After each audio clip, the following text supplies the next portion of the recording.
Ready?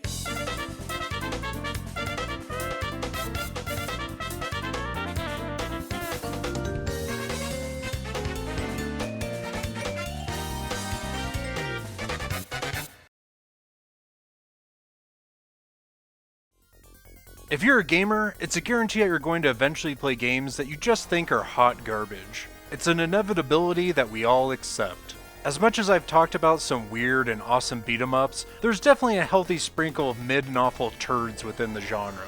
Quarter-sucking demons that disguise themselves with cool cabinet art to lure in the unsuspecting masses, just to take their money and poop on their soul. But how can a beat-em-up be bad? These games tend to have awesome graphics, non-stop button-mashing action, bitchin' soundtracks, over-the-top characters, and are made by some of the best devs in the world.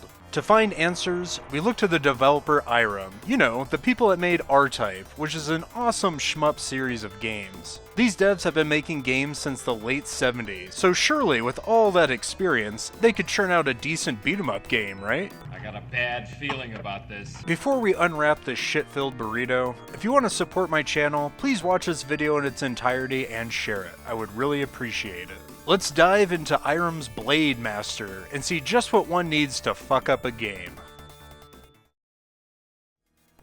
Blade Master jumps right into the game. There's no big intro scene. Just select your character, watch Cleavage Lady here get swooped up by a big-headed monster, and it's off we go. You play as Arnold and Roy, two roided up behemoths sporting a diaper and a crop top. And this is legit the most croppiest of tops I have ever seen. Each wields some medieval weapons, as the goal is to destroy all the demons and monsters in your path. At first glance, this game actually looks really good. Everything looks very detailed and well done. The enemies look really awesome and fearsome, as well as our heroes' defined butt cheeks. Gay is in, gay is hot. I want some gay, gay it's gonna be. I also like the enemy death effects as they shrivel into a glowing fire. Whomever was in charge of design for this game really did a superb job. But more importantly, how does the game play? Well, you have an attack button that can be mashed into combos. Well, maybe not combos. But hey, you can jump an attack, and the special attack... Where the fuck is the special attack?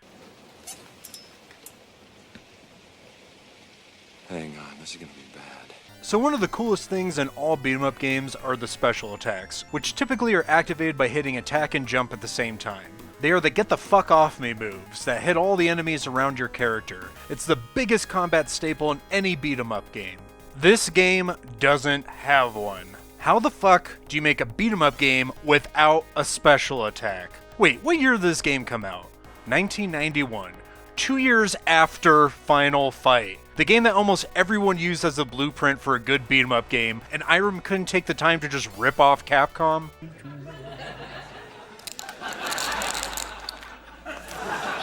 But wait, we have this jump down attack move that shoots little balls. Is this supposed to be the special move or something? Are you fucking kidding me with this shit?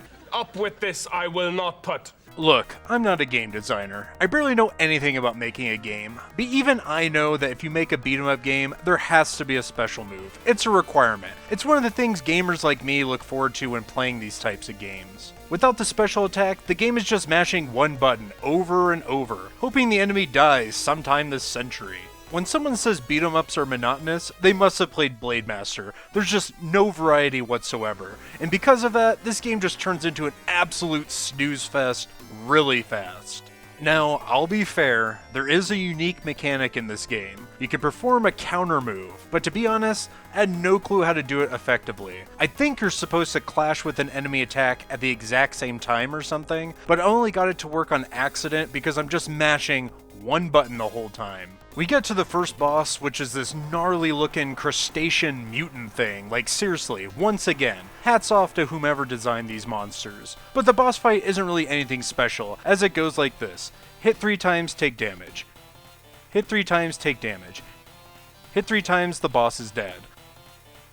The boss legit just stands there, throws out a claw once in a while, and then dies. Like, it can't jump around or something. It looks so menacing, but all it can muster is just one punch. Stage 2 is just more of the same, but the boss we get this time is some giant armored knight wielding an axe. But it's not the axe you should fear, it's this awkward looking, low effort kick that drains half your health on contact. Which leads me into my next complaint: this game is fucking hard as balls. With this boss, you're supposed to knock him down and then jump on top of him and stab the crap out of him. But it's an epic struggle to knock him down at all, especially when you're dead after just 2 hits. When I see shit like this, I just imagine the dollar signs going off in arcade owners' heads, and how excited they get ripping kids off. The devs are just twirling their evil mustaches as they circle jerk each other in celebration of making a quarter eater of a game. This shit just drives me insane.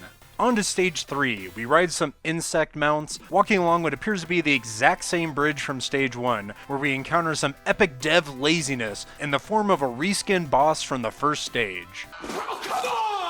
And of course, because this game wants to rob you of all your money, you get to fight 4 altered versions of the first boss. And there's no way this game would repeat this dumbass recycle idea through the rest of the game, right? I have never been more bored playing a beat 'em up in my whole life while simultaneously being aggravated beyond all belief. No special moves, recycled bosses, boring ass and recycled stages, stupid hard difficulty, and looking at the same dumb one move over and over and over. The garbage slumber this game provokes can't even be made up by the awesome enemy designs. This game is just bad. But I guess to close on something positive, if you're into dudes, you at least get to see big beefy men wailing around, and if you're into chicks, the end of the game has you fight big booby snake ladies, as if it's some kind of twisted horny reward for suffering through this entire game. I can't even enjoy the man meat or the snake boobies because I'm too stunned with how absolutely easy this final fight is. I mean, look at this crap. My friend doesn't even have to do anything. What the hell were they thinking with this? First it's like wicked hard, and now at the end of the game it's just stupid easy? Whatever. In a perfect world, all the games we want to try would be good, but as Blade Master shows, reality is much more cruel. Irem had the right idea with really good graphics and design, but failed miserably in the gameplay department. And for me, gameplay is the most important part of a game, especially when it comes to the beat 'em up genre. I can't recommend this game at all, but hey, snake tits and fit dude butts, am I right? Have you played Blade Master? What did you think of it? Feel free to share your thoughts. Thank you for watching.